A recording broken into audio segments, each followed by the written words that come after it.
cerita tentang bagaimana seorang lelaki, subhanallah ya. Kakak kelas sana cerita dulu. Bicara nikah nggak harus punya pekerjaan tetap, tapi tetap bekerja. Biasanya kan orang tua bingung ngelihat, nah itu calon suamimu kerjaannya belum tetap, nah kata dia. Dia kerjanya serabutan. Alhamdulillah, yang penting mau bekerja. Rizki itu tidak harus dengan bekerja, jamaah. Subhanallah, ada rizki dari arah yang tidak disangka-sangka. Yang orang gak akan berpikir, ya Allah kok bisa fulan dapat rizki itu. Itulah Ar-Razzaq Dzul Quwwatil Matin. Kembali ke cerita bagaimana seorang lelaki ketika dia mau melamar seorang wanita. Itu subhanallah.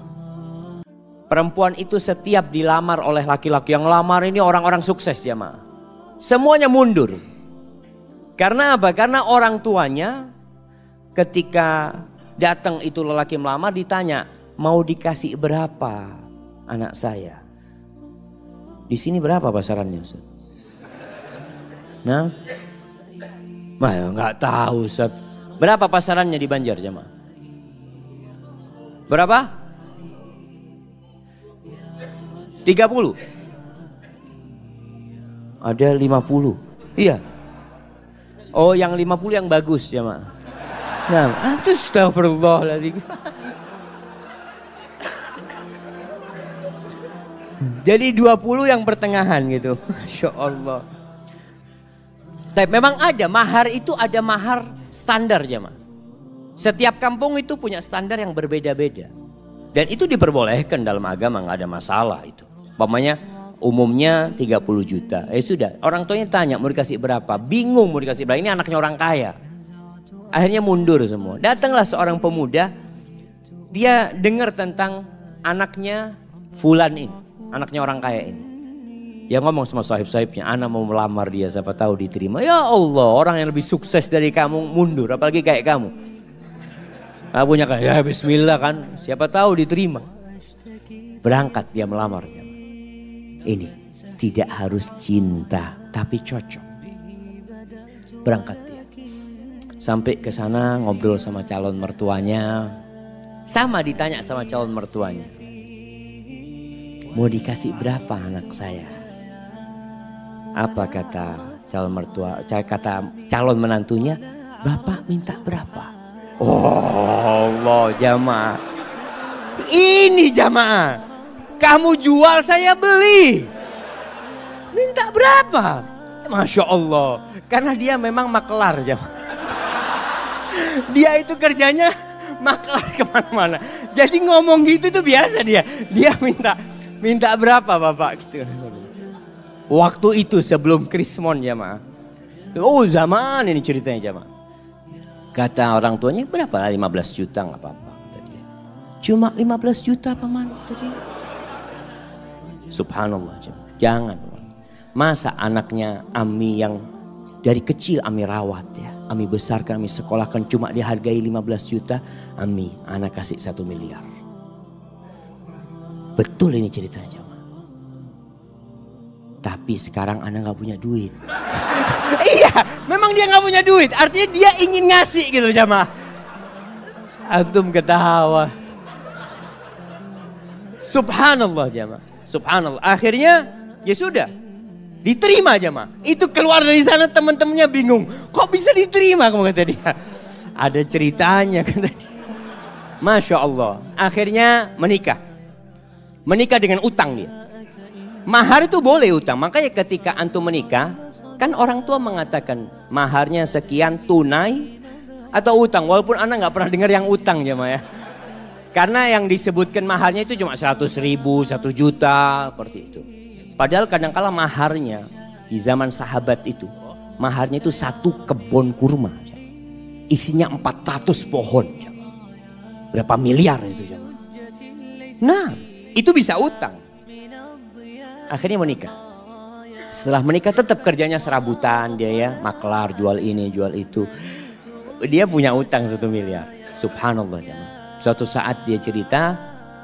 Mertuanya ini ngobrol sama menantu-menantunya yang kaya-kaya. Cuma satu yang miskin jemaah. Yang kaya-kaya. Ngobrol masalah durian jemaah. Oh Masya Allah durian yang enak. Durian ini, itu macam-macam. Akhirnya si menantu yang miskin ini minta izin. Paman, ana mau keluar dulu sebentar ya, kata dia. Akhirnya dia keluar rumah. Ke tempat sohibnya, pinjem duit 20.000. Ana pinjem duit 20.000. Buat apa ini? Mertua ana kepingin durian. Dia beli durian, dia bawa. Sampai rumah masih ngobrol durian ini jemaah. Dia ngomong, paman afwan ana gak bisa beli yang bagus, yang mudah-mudahan ini enak buat paman. Itu mertuanya langsung jatuh cinta sama menantunya nih. Yang kaya raya cuma ngomong doang durian. Ada langsung beli jemaah. Subhanallah jemaah. Antum itu kalau jadi menantu yang bener. Mertua ngomong durian berarti kepingin durian. Masya Allah jemaah. Ini akhirnya nih menantu jadi menantu kesayangan. Sampai kakeknya istri dia itu, neneknya pernah suatu hari karena sayangnya sama ini menantu ya. Baik menantu ini. Cuma duitnya memang gak banyak. Tapi dia mau kerja. Makanya ketika itu dia mengatakan lupa. Salah satu yang diucapkan kepada calon mertuanya nih, paman ana sekarang gak punya duit. Tapi alhamdulillah Allah kasih anak akal bisa berpikir. Allah kasih anak lutut, anak bisa berjalan. Anak insya Allah akan lunasin hal itu. Subhanallah. Sampai suatu hari dia dipanggil sama neneknya istrinya. Kata neneknya, nak nenek ini punya duit 500 juta. Nenek mau kasih buat kamu. Subhanallah. Si menantu malu jemaah, janganlah nenek kalau mau kasih ke cucunya nenek. Biar nanti anak pinjam anak putar duitnya. Masya Allah. Antum ketawa. Ini laki-laki terhormat jemaah. Artinya dia nggak mau terima, dia nanti mau pinjam sama istrinya. Kalau sudah punya istrinya dia bisa pinjam. Masya Allah jemaah. Akhirnya diberikan kepada istrinya, duitnya diputar, dia lunasin 1 miliar jemaah. Maka carilah lelaki tadi yang gak harus punya pekerjaan tetap. Masih banyak masyarakat Indonesia itu yang berpikir kalau cari pasangan hidup yang pegawai. Yang sudah punya gaji tetap. Jangan sama orang yang baru usaha kecil-kecil nanti bangkrut dia. Kalau pegawai kan ada jaminan nanti. Ada jaminan masa tua macam-macam. Gak harus. Maka itu kriterianya. Allah Subhanahu wa taala mengatakan in yakunu fuqara yughnihimullah min fadlih wa ankihul ayama minkum wassalihin min ibadikum wa imaikum in yakunu fuqara yughnihimullah fadlih. Kalau mereka orang-orang fakir yang kalian nikahkan, Allah yang akan cukupi. Ini kejadian lain. Ada seorang wanita menikah dengan seorang lelaki karena dia sukses. Subhanallah, ketika suaminya bangkrut minta cerai. Padahal sudah punya anak. Karena dia berpikir mau hidup senang dengan kekayaan. Wallahi jamaah ketahuilah, kebahagiaan itu tidak didatangkan dari luar. Kebahagiaan itu tuh bukan di rumah yang mewah, bukan di mobil yang mahal. La, kebahagiaan itu sesuatu yang ada dalam jiwa antum. Nerima. Irda bima qasamallahu lak takun aghnan nas. Kata Nabi SAW, ridholah engkau dengan apa yang Allah berikan kepadamu. Engkau akan jadi orang paling kaya, kata Nabi SAW. Tapi adapun kalau mau cari istri, maka Rasul SAW mengatakan tungkahul mar'ali arba. Wanita itu dinikahin karena 4 hal. Nah, yang sudah menikah bisa sebutkan, anak kasih hadiah. Nah, yang sudah menikah, antum sudah nikah. Nah, berdiri. Karena kecantikannya. 4. Karena kekayaannya. Karena keturunannya, nasabnya.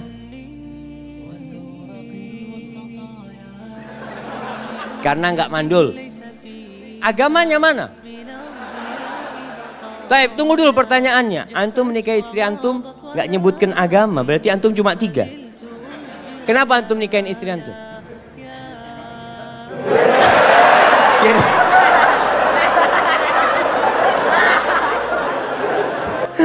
Masya Allah, Masya Allah. Ambil hadiahnya. Hadiahnya ditukar, Afan. Hadiahnya ditukar. Karena dia menikah karena cinta, anak kasih keluarga sakinah. Masya Allah.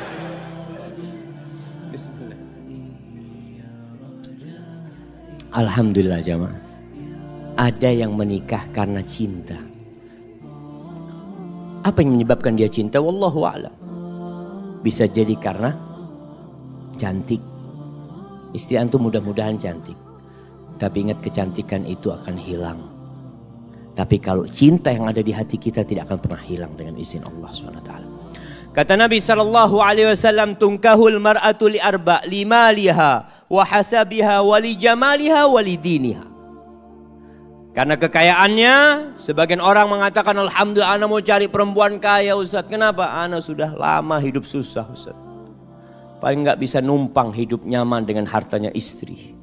Ada. Janda nggak apa-apa janda. Ada yang seperti itu jemaah. Maka antum jangan heran ketika melihat anak muda menikah janda sama umur. Dia umur 20, istrinya umur 35. Janda punya anak 2. Nggak apa-apa, mungkin karena hartanya dia menikah. Yang kedua, karena nasabnya yang mulia. Keturunan Raja Banjar. Masya Allah. Yang ketiga, karena kecantikannya. Ini normal. Orang menikahin wanita karena kecantikannya. Yang keempat, karena agamanya. Lalu apa kata Nabi SAW? Fadfar bidhatid din taribat yadak.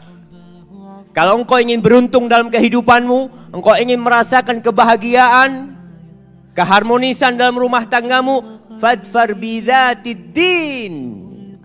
Berbahagialah engkau mendapatkan agama, mendapatkan wanita yang agamanya baik. Seperti tadi kita bicarakan, ada standar minimal perempuan baik secara agama. Apa? Apa jemaah? Melaksanakan kewajiban. Ini yang pertama. Jadi standar perempuan itu melaksanakan kewajiban. Ustaz, tapi dia nggak pernah ngaji ke masjid Ustaz. Nah, yang penting kewajiban dia laksanakan. Sholat yang 5 waktu.